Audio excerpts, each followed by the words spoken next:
Bonsoir à tous, j'espère que vous allez bien. Bon, on va faire l'analyse de demain, même si le marché il est ouvert, ça fait à peu près 20 minutes.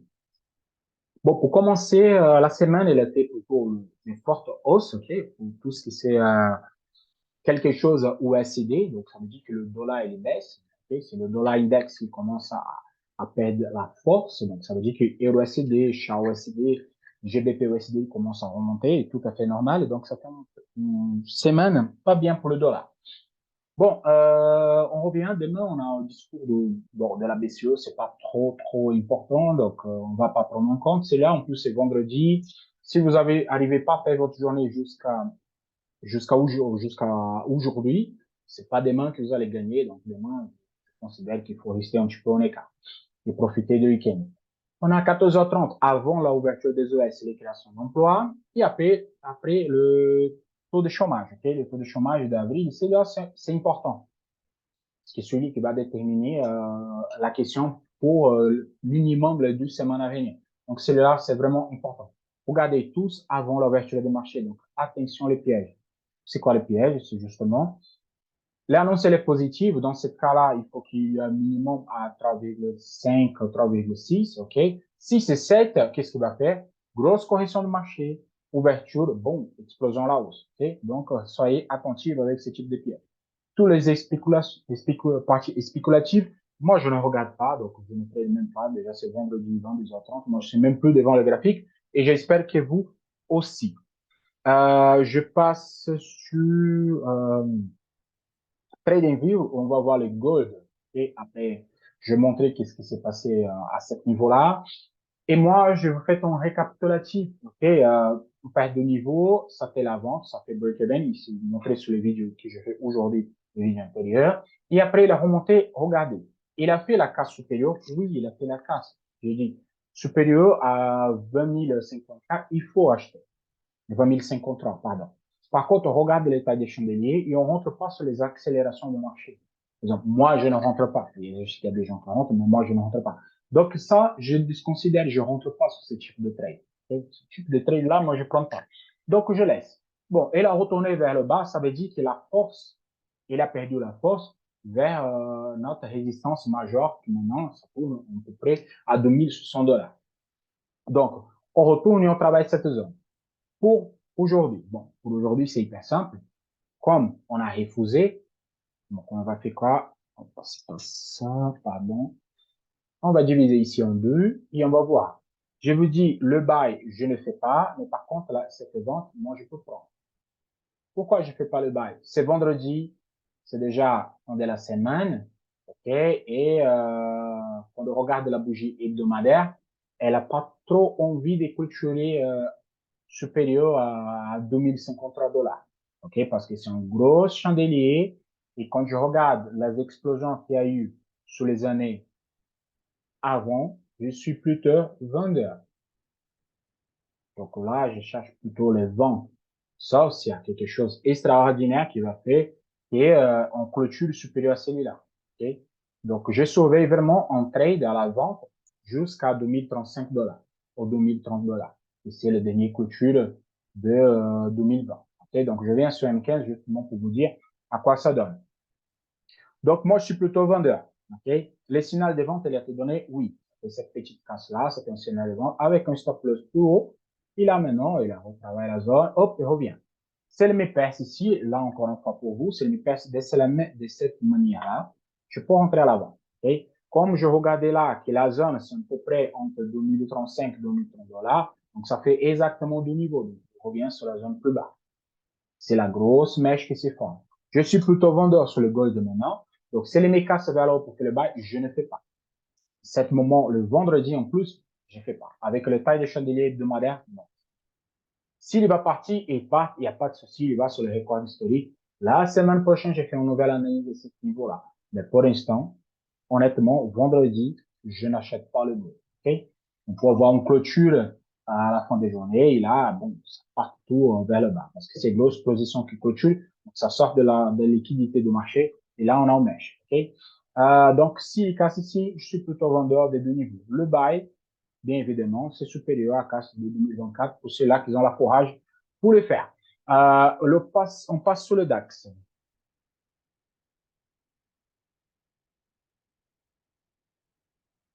C'est long pour charger. J'ai trop de choses ouvertes. Bon.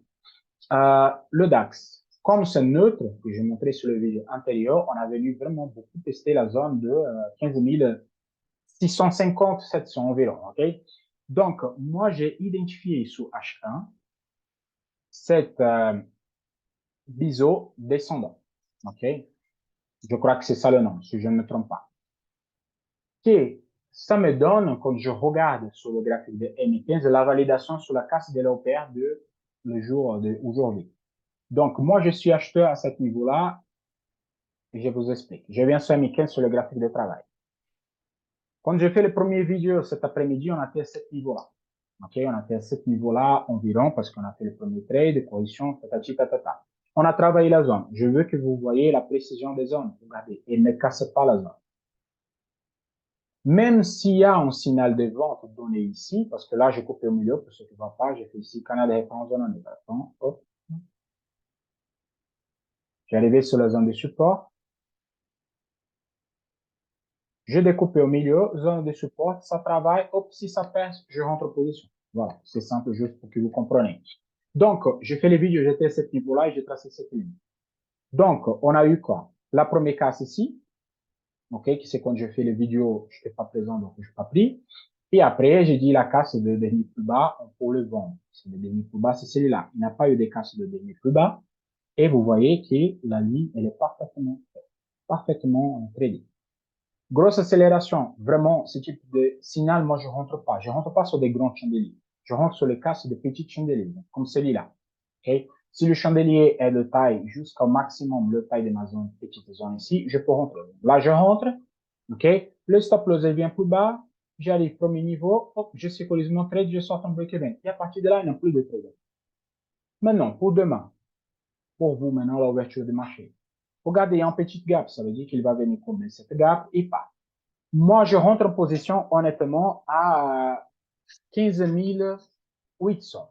À 15 800, je rentre pourquoi? Un, c'est la casse de la figure chartiste. En plus, c'est un casse de ma zone en 15 800, c'est plus ou moins bien.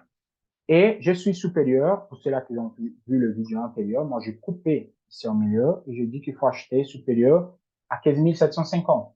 Si c'est ce trade-là, exemple, ce trade-là, moi, je rentre en position. Et cette entrée-là, moi, je rentre. Là, je rentre pas maintenant parce qu'il y a un gap. Donc, je reviens, hop, et j'attends, je prends ce trade-là. Supérieur à 50% de la zone, j'ai la casse de la trade line, j'ai la casse de la OPR vers là-haut. Vraiment, c'est un bon trade. Le DAX, il a resté dans la OPR toute la journée. Donc là, je peux rentrer à 15 800 pour envisager carrément un retour sur 15 900. Donc, ça fait 100 pips sur le DAX, c'est super. Pour la vente, vraiment, je suis très honnête avec vous, s'il me casse la zone des 15 600, 15 650, OK, là, je peux vendre. À part ça, je ne vendrai pas. Parce que le marché est neutre, plus en connotation haussière. J'ai une figure chartiste de retournement à la hausse. Donc, vraiment, j'ai aucun indicatif pour prendre en selle. Je passe sous le Dow Jones. Ça prend du temps pour charger, ce moment. Je viens ce daily pour montrer qu'il y a un chandelier d'indécision qui a été fait. OK. Ici, nous avons trois combos, OK? Et là, on a eu un chandelier de décision. Marubozu, chandelier de décision, zone de support. Donc, s'il me fait un Marubozu, je suis acheteur supérieur à 33 280. Si on repart supérieur à les 10%, OK, de la grosse baisse, je peux acheter à ce niveau-là. Pour vendre, il faut vraiment qu'il casse les 33 000 chiffres ronds. OK? Je viens sur, je crois que j'ai tracé un fil ici. Non, c'est sur le Nasdaq. Ça me donne un peu un trade line. Ici, j'aime pas tracer la trade line parce que là, ça va pas donner un canal proprement dit correct. Donc, pour ces plus conservateurs, pour ceux-là qui ont tradé à la casse de la trade line, vous pouvez faire. Okay? Ceux-là qui sont plus agressifs, vous pouvez rentrer où je vais montrer sur. Non, ça fait pas un canal. Ça fait pas un canal, c'est bizarre, donc je prends pas encore. Okay, je prends juste la trade line. Pour ceux-là qui sont plus conservateurs. Donc, je reviens ici sur 15 minutes pour vous donner la vue. quand j'ai fait le vidéo, on a fait plutôt ici. Parce que je dis que la casse est 10%, ça fait un bon, une bail, tout ça. Donc, on a fait les deux niveaux, le trade de l'effet. Après, j'ai dit, si on casse supérieur, OK, on casse supérieur, si on vient tester et on casse la zone de 33 750, on pouvait acheter. Donc, il n'a pas fait. Qu'est-ce qu'il a fait? Il a cassé les 10%. OK, ça fait en vente. Je n'ai pas vendu parce que c'est une grosse chandelier. Comme je répète à chaque fois, je ne fais pas ce type de trade-là. Donc, pour moi, pour faire un bail, il faut que je casse la zone de 33 375. Là, oui, je peux faire un bail. Mais je vais faire attention avec cette bail. Hop, je sécurise tout de suite parce qu'on en a très bien. Pour ceux-là qui sont très conservateurs, okay, pour ceux-là qui sont très conservateurs, on attend le retournement des tendances sur les temps graphiques inférieurs. Okay, pour ceux-là qui font des intraday, celles-là sont tendances baissières. Si on casse la zone de 33 450, ça veut dire qu'on casse la structure baissière, donc on casse, on pullback là-dessus, et là on peut acheter. Donc pour ceux-là qui sont plus conservateurs, les achats les supérieurs à 33 750. Ça veut dire qu'on a cassé toutes les structures, on a pris le marché, et là on va continuer à monter. Donc, acheteur supérieur à 33 475. OK? Pour les plus agressifs, vous pouvez rentrer sur 33 290. Vous pouvez rentrer déjà sur cette position. Mais le stop loss très court à 33 170. OK? Pour les ventes, vraiment, il faut que les casses le dernier plus bas. Si les cassent ici, 32 900, je peux tenter en vente jusqu'à 32 750 ou 700. Plus ou moins ça. OK? Donc, soyez attentifs avec ce type de trade. Donc, acheteur 33, 33 290, vendeur 33 950. Voilà. C'est 32 950, pardon. Nasdaq, daily.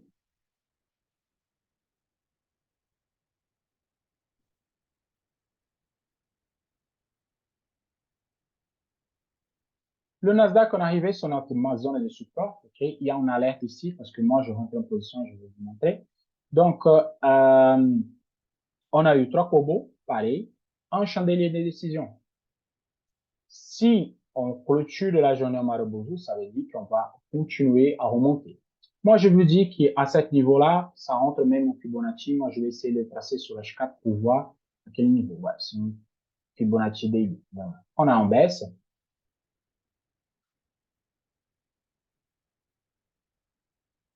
J'ai vu une chose très intéressante.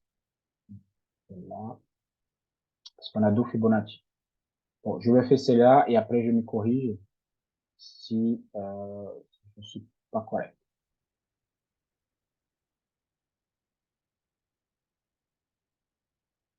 OK.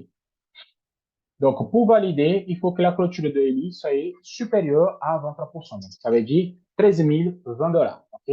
À partir de là, je peux commencer à envisager des bails de structure un peu supérieure. Par contre, je viens de voir une chose qui c'est très intéressant et moi, je vais vous montrer c'est quoi. J'ai un Fibonacci validé ici et cassé les 50%. Je vais juste voir sur H4 si on est inférieur au nuage. Si on est inférieur au nuage, donc ça veut dire que c'est pas bon. Donc, on a 50% là. Non, on n'a pas eu la clôture. OK. Si on sort par le bas ici, à ce niveau-là, attention. On va venir carrément sur 12 700 et ça fait la bande inférieure de mon canal daily ou hebdomadaire. Donc, attention avec le Nasdaq pour aujourd'hui. La clôture d'aujourd'hui, c'est très important. Pour l'instant, comme la tendance majeure, c'est haussière, moi, je vais garder carrément cette Fibonacci-là et je vais l'observer dans la journée. Okay? Désolé de faire les calculs maintenant, c'est juste parce que je viens de voir. Donc, on va observer la zone de 23%. Sur H1, moi, je veux un canal, ok? Qui c'est le canal que je fais sur le vidéo antérieur. Il a c'était la zone de buy. Moi, je donne cette zone. On a fait plutôt ici. Et moi, je dis non, s'il vient sur 12 900, vous achetez. Il est venu sur 12 900. Il a retourné. C'est là que j'ai fait mon achat. Je vais sur M15, je vous montre où j'ai acheté proprement dit. Donc, pour ceux-là qui ont vu le vidéo antérieur, j'ai dit que là, ça fait le premier entrée, qui est le niveau, que ça fait break-even. Et après, je donnais la directive. Si on casse vers le bas, on pouvait vendre jusqu'à ce niveau-là, OK, comme je tracé, mais comme on a cassé avec une accélération, moi, je rentre pas. En plus, la vente ici a été dangereuse à cause des canaux. Par contre, je dis qu'ici, c'était un point de bail. Donc, qu'est-ce que je fais? Hop, Marubozu, chandelier de décision, Marubozu, boum, j'ai rentré en bail. Mon bail, il était exactement ici. Et il était là. Ça sort un petit peu de la structure, oui, ça sort un petit peu de celui-là que moi je dis toujours, mais c'est technique. Et ça, c'est une étoile matin, c'est un retournement, c'est une zone de support, à tous les critères. Donc, je rentrais là avec le stop loss plus bas que l'alertes que je passais ici. Donc, mon stop loss est là. Je l'ai laissé travailler. Okay? Je l'ai laissé travailler. On a eu une accélération avec une validation, mais celui-là, c'était pas prenable parce que c'est un gros chandelier, comme j'ai dit. Bon, je reviens sur la partie pour aujourd'hui. Il y a un petit gap. S'il vient retravailler la zone, il sort ici sur 13 020, c'est la validation de 23% de Fibonacci daily. Donc, s'il me casse ici, je peux tenter un buy, okay? Je peux tenter un buy jusqu'à un niveau de niveau. Donc, ça veut dire que je retourne jusqu'à 13 150. Les plus conservateurs, comme j'ai dit les vidéos antérieures, ils vont acheter supérieur à 13 040. Si vous regardez, c'est précisément la ligne où le marché, il est parti, il est retourné. Donc, ça veut dire que si on casse la zone hebdomadaire ici et ici, je coupe au milieu. Si je casse la zone de 13 040, je peux acheter pour envisager la zone supérieure. Donc, deux choses. Vous pouvez acheter 13 030 avec un stop loss plus bas. OK? Mais on va attendre le comblement de gap pour ne pas rester trop de temps négatif et vous rentrez pas en stress. Sinon, on attend le comblement et on achète supérieur à 13 040. Les deux questions. Envisager la zone de 13 150. Mais on va observer la trade line, bien évidemment. Si on arrive à ce niveau-là, si c'est bon pour vous, vous pouvez clôturer. Pourquoi? Ça vous donne plus ou moins 80 points. Pour le vendredi, c'est magnifique. Si vous voulez la zone supérieure comme moi, vous envisagez 160 points. OK? Moi, je risque rassure que moi, je rentre ici. Donc, mon stop loss des 50 pour envisager 200, c'est un ratio de 1, 4. Donc, pour moi, c'est largement suffisant. Je laisse traîner parce que mon trade est sécurisé. OK, donc, c'est tout. Je vous souhaite à tous une excellente soirée. On se voit dimanche soir pour de nouvelles aventures. À la prochaine. Ciao, ciao.